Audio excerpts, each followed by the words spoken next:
Pourquoi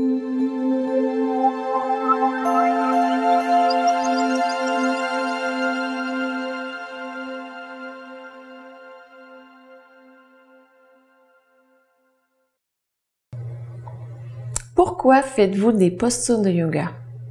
Pourquoi faites-vous les postures de yoga que vous faites? Sont-elles en cohérence avec votre objectif? Et les postures de yoga qu'on fait présentement, est-ce qu'elles datent vraiment d'il y a 5000 ans? C'est ce qu'on regarde aujourd'hui dans cette capsule. Je me présente, je suis Maryse Lehoux, fondatrice de Diva Yoga, auteure du livre Le Yoga Rose. C'est un bonheur de vous accueillir sur la chaîne de Diva Yoga. Et si vous n'êtes pas encore abonné, je vous invite à le faire. Cliquez sur s'abonner juste en dessous. On a une nouvelle vidéo qui sort à tous les jours, soit un cours de yoga. Aujourd'hui, les lundis, de la philosophie. Des fois, on a des yoga anatomie.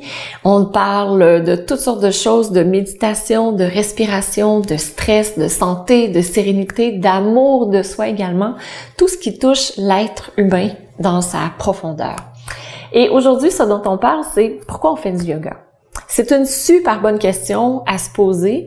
Pourquoi êtes-vous là et pourquoi faites-vous du yoga maintenant? Et je vous invite à écrire une réponse parce que ça va devenir encore plus concret pour vous. Puis vous allez pouvoir prendre encore plus conscience de la raison pour laquelle vous faites du yoga. Moi, j'ai commencé le yoga parce que j'étais en dépression. J'ai continué le yoga pour gérer mon stress et maintenant, c'est des objectifs qui sont complètement différents. Je le fais plutôt au niveau spirituel et aussi pour conserver une bonne santé physique, émotionnelle, psychologique et spirituelle aussi, évidemment. Mais mes objectifs ont changé en cours de route. Donc, c'est normal qu'un objectif change. Puis, il y a quelques notions que je veux vous partager parce que souvent, on pense que les postures qu'on fait présentement datent d'il y a 5000 ans puis c'était les postures qu'on faisait il y a 5000 ans. C'est pas tout à fait ça.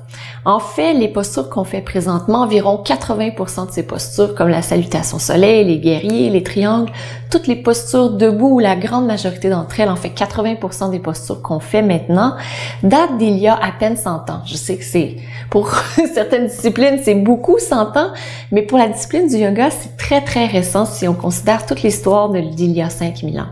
Donc, ces postures ont été utilisées, copiées, imitées à partir de l'aérobie, à partir de la gymnastique, à partir de la musculation, pour pouvoir travailler les muscles différemment, pour pouvoir aller chercher différents bienfaits.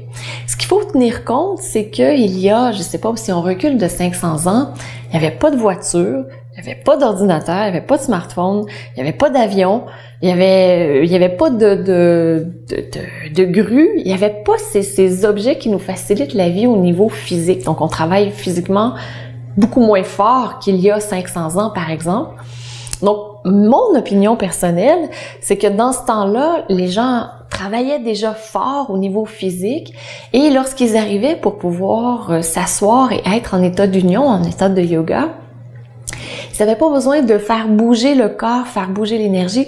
Ça avait déjà été fait, donc c'était beaucoup plus concentré. Ils pouvaient aller tout de suite sur l'aspect énergétique, sur l'aspect mental, sur l'aspect spirituel.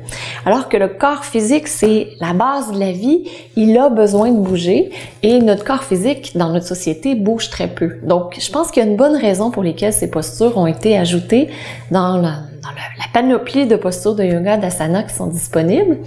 Mais en même temps, il y en a peut-être certains qui ne correspondent pas à vos objectifs. Donc, quels sont les objectifs? Pourquoi êtes-vous au yoga? Il n'y a pas de mauvaise raison pour arriver au yoga. Si vous êtes là parce que vous voulez perdre du poids, parce que vous avez besoin de gérer votre stress, parce que vous voulez renforcer votre corps, parce que vous voulez faire des exercices à impact réduit, ou encore si vous êtes au yoga parce que vous voulez devenir un être éveillé, toutes les raisons sont bonnes pour venir au yoga. Et il y a la raison ici maintenant, puis en fait, c'est un peu toujours ça. On a le livre des Yoga Sutras que je vous ai parlé quelques fois. Le premier message qu'on nous transmet, c'est « Hatha Yoga Anushasanam ». Maintenant commence l'exploration du yoga. Maintenant. Et le maintenant est toujours différent à chaque instant qui passe. Donc, pourquoi je fais des postures ici maintenant? Tu sais, si j'ai vécu quelque chose de difficile dans ma journée, si j'ai eu une mauvaise nouvelle, si j'ai vécu du stress, je suis pas tout à fait la même personne que j'étais le matin. Si j'ai un accident de voiture, donc un plus gros événement, si mon enfant, j'apprends de mauvaises nouvelles, ou si j'apprends de bonnes nouvelles, Mon yoga aura besoin de s'adapter à ça pour que je puisse retrouver mon équilibre émotionnel, psychologique, physique et spirituel. Donc, pourquoi faites-vous du yoga? Pourquoi? Et ça, je vous invite à l'écrire dans les commentaires ci-dessous. Pourquoi vous faites-vous du yoga? Comme je vous ai dit, il n'y a aucune mauvaise raison. Et une fois que vous avez déterminé ça, si vous faites du yoga, par exemple, pour votre santé, mais il y a des choses maintenant qu'on sait au niveau du mouvement, comme par exemple lorsqu'on fait beaucoup de postures asymétriques, des postures asymétriques comme le guerrier 1, guerrier 2, triangle, langue latérale, et qu'on les enchaîne d'un même côté, on sait maintenant que ça amène un stress sur une articulation, l'articulation sacro-iliaque, qui est très très insidieuse parce que l'inflammation qui peut se créer, parce qu'on s'en rend pas compte et tout d'un coup on a une douleur et c'est très très difficile à faire partir. Donc si vous êtes là pour prendre soin de votre santé, peut-être que c'est pas l'idéal d'aligner les postures comme celle-là. Une fois, c'est pas grave, mais si vous le faites à tous les jours et que vous vous dites, moi je veux garder une bonne santé physique de mon bassin, de mes hanches, de mon dos, c'est pas l'enchaînement qui est idéal. Si, par exemple, vous avez des problèmes de cou ou encore si, encore une fois, vous voulez avoir une bonne santé physique et une bonne oxygénation du cerveau en même temps et que vous faites, par exemple, la posture de l'équilibre sur la tête, bien, on sait que les vertèbres cervicales, les 7 vertèbres cervicales sont faites pour soutenir l'équivalent de la tête. Donc, oui, viens-t'en, Léa. Donc, l'équivalent d'environ 10 livres, 4,5 kilos à peu près. Et quand on renverse la position, ça fait beaucoup de poids sur les vertèbres cervicales, en plus qu'il y a un poids sur la tête et tout le reste du poids qui est mis par-dessus. Donc, est-ce que c'est la bonne posture pour vous selon vos objectifs? Puis je pense que c'est ce genre de question qui est vraiment importante à se poser. En ce moment, sur Instagram, il y a beaucoup, c'est le glamour des postures difficiles et plus on pratique, je pense que plus on se rend compte que less is more.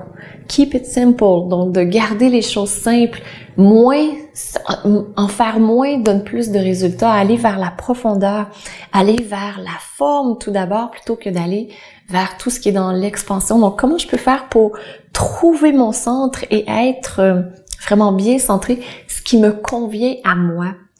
Et c'est la réflexion que je vous propose aujourd'hui, de vous demander, 1, pourquoi faites-vous du yoga? Et 2, les postures que vous choisissez maintenant et à l'avenir, est-ce que ce sont les meilleures postures pour vous? Comment pouvez-vous faire des choix éclairés pour vous?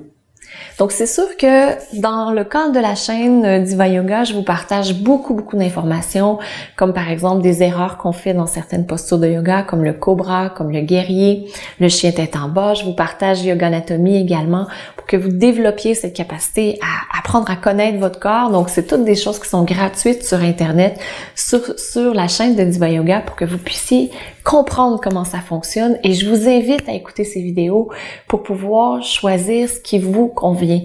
Parce qu'on est tous des êtres uniques.